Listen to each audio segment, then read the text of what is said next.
The Sims 4 is known for having some really iconic mods. Take Wicked Whims, Slice of Life, MC Command Center, Extreme Violence. Have some personality, please. But you know what all of these mods have in common? They're all really old. For me, the Sims 4 modding space has felt stagnant for quite a while now, and dare I say almost dead. To fully explain this, I think it's important to look into the history of modding in The Sims. The Sims 1 was one of the first popular games ever to have mods. It was predominantly custom content, and a lot of it is still available now. In The Sims 2, the modding space really ramped up. It was mostly smaller mods like individual CC items and clothing, but there were also some gameplay mods too. It was until we get to The Sims 4 where modding took a whole new level. Before The Sims 4, you couldn't just drag and drop a mod in your mods folder. It was a lot more complicated. The Sims 4 truly streamlined modding in the genre and made it accessible to everyone. And with that accessibility came deeper and richer modding experiences. Whereas in The Sims 2 and 3, mods would typically add new rabbit hole careers or gameplay tweaks, The Sims 4 had mods that feel like entire packs themselves. And it's not just the full-blown gameplay mods that are impressive either. The custom content community has never been richer. If you're a PC player, I'd always say choose a CC pack over a stuff pack or a kit. It's literally free and the quality of the objects is always really good. Despite this, nobody really talks about mods anymore. Sims creators aren't making content on mods like they used to, and modders aren't making mods like they used to. There is a lot of custom content, but a lot of this just feels like stuff we've already had before because there is so much CC out right now. That's not to say that modders and CC creators aren't doing a good job. In fact, they're doing an impeccable job. I think modders are the bedrock of the Sims community. Without them, the Sims 4 would not be popular as it is today, and for that we should be very grateful to them, especially considering mods are literally free. Although we can't deny that modding seems to be in some kind of decline, so I'd like to explore why.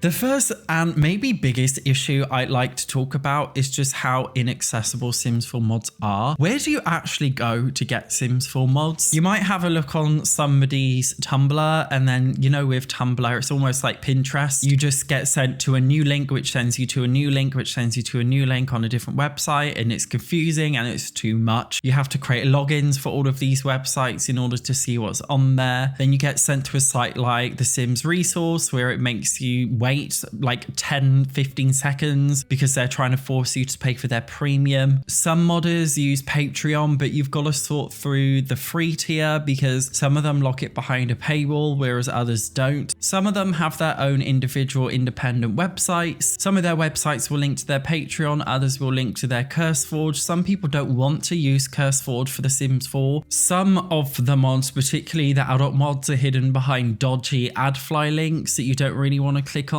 It's too much and it's way too confusing even just to locate where the mods are in the first place, and I just feel like that's such an obvious one, yet it's something that the Sims community hasn't really managed to resolve. As I said, there is CurseForge. I personally don't like using it, so it's confusing for me anyway, and I think accessibility is a huge issue.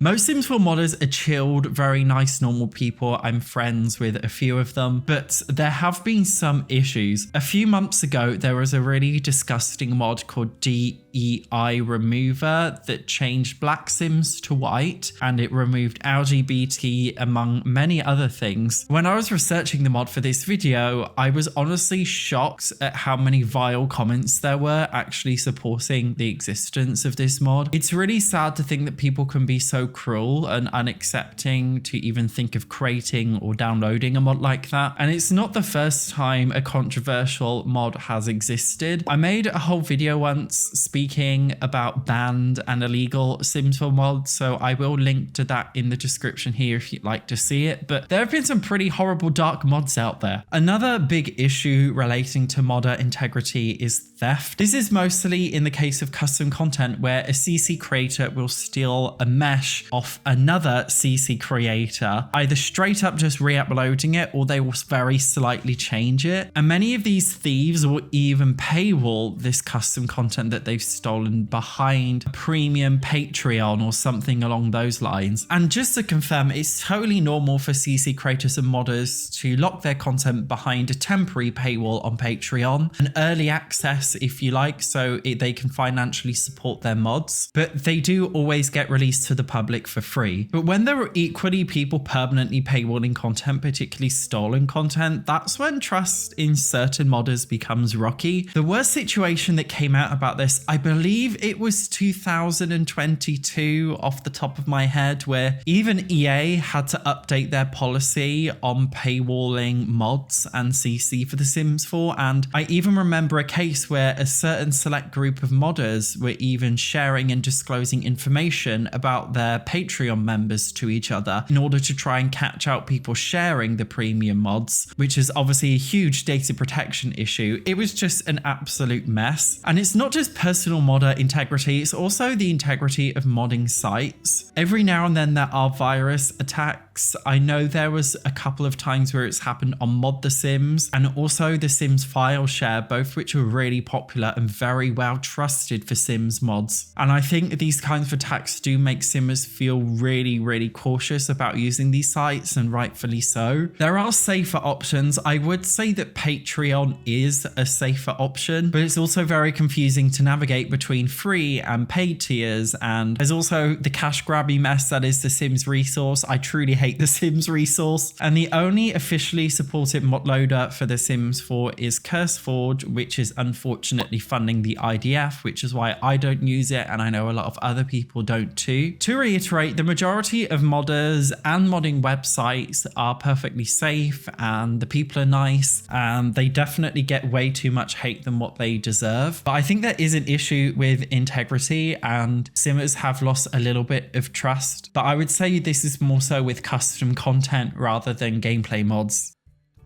Downloading and installing Sims 4 mods has never been easier yet harder at the same time. Everyone owns a unique combination of packs, and a lot of mods do require certain packs to function. For example, the daycare mod requires Get to Work and Get Famous, so if you don't have those packs, you can't use a mod. One of my favorite mods, the Genie mod, requires, I believe, Vampire, Snowy Escape, Jungle Adventure, maybe another pack. It's quite a lot. And unfortunately, even though modders may try to make it clear, it can be confusing when a mod is typically accompanied by a huge tutorial-y blog post, and it's written somewhere in the fine print which packs you need, and you kind of miss it, and you end up downloading a mod that doesn't work. As well as being pack dependent, there are also mods that are dependent on other mods. You may have heard of XML Injector, which is a really common mod dependency mod. If you have any gameplay mod, you basically need XML Injector mod for it to work. There's also some other ones too, and it's confusing when you need to update your mod dependency mod, but you also need to update the mod that you need itself, and it can get just a little bit too confusing. And then there's also the mods which require you to do a lot of things in game to set it up. A good example of this is the hotel mod, Sweet Life. I really love this mod. It's one of my favorite mods, but gosh, it is a nightmare to try and set it up in the game. It's very finicky. There's also a lot of live career mods that are so hard to set up that I just personally can't handle, and I think that plays a big issue in people getting frustrated with them.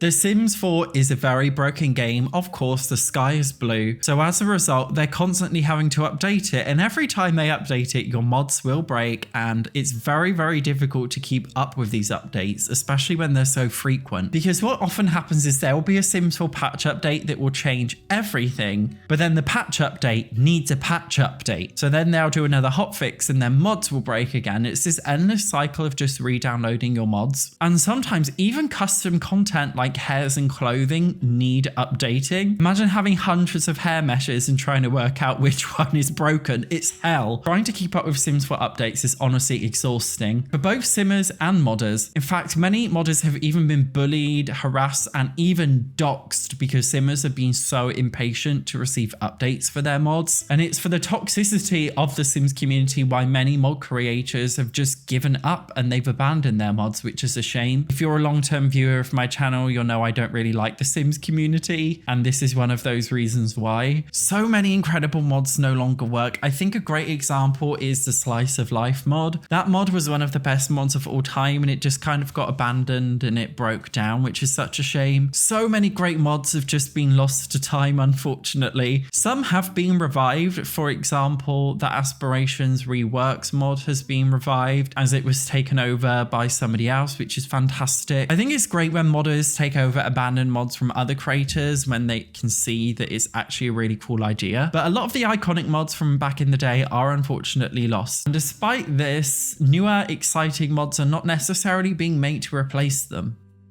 Another big issue I think we should discuss is kits, and also creator kits specifically. Kits are essentially EA's version of CC. Console players couldn't access custom content, so EA just made their own and sold it to them. And now EA are even monetizing from custom content creators directly by the means of the creator kits. As well as having an extra build and clothing content made by EA, they're now selling content made by CC creators but sold as a creator kit through the EA app. So you're kind of paying for modded content. I've said this before, I actually like kits because they're the only microtransaction in The Sims that truly feels optional to me. So I'm not bashing kits, but I definitely think that they've had an impact on modding because a lot of simmers, I say a lot, most simmers want the whole complete collection, including owning all of the kits. So when you have all of these kits with loads of build stuff and loads of creator sim stuff, why are you then going to get custom content too? Because you've already got so much stuff in your game by now, you couldn't possibly need any more. Despite the decline of brand new exciting mods, I still think there are so many fantastic opportunities out there for the modding community to grow and develop. Something I would really love to see is the inclusion of mod packs. Mod packs exist for other popular modded games, but not The Sims for some reason. The fact that you have to go out of your way to manually put in mods in your mods folder and then manually update every single mod one at a time, and they all come from different websites and different sources, is just too much. I personally use mod packs for Minecraft and also Stardew Valley. So you're just getting a whole collection of mods from different creators which have been collated and all updated, and if there ever needs to be an update, they all update at once. It's fantastic. Imagine in The Sims 4 if somebody made a collection of family-friendly mods all about legacy gameplay and family life and bundled them all together. What about all of the Woohoo mods put together in one bundle? Wouldn't that be fantastic? And I think a big step in getting over that is finding a way to collectively put mods together without using CurseForge. I would also like to see some more older and abandoned mods be revived, especially the family gameplay mods, because those are the ones that honestly just hit the hardest, and it's such a shame. If you would like to see some of my favorite mods that have been updated, then have a look here. Otherwise, thank you so much for watching. I will see you in the next one.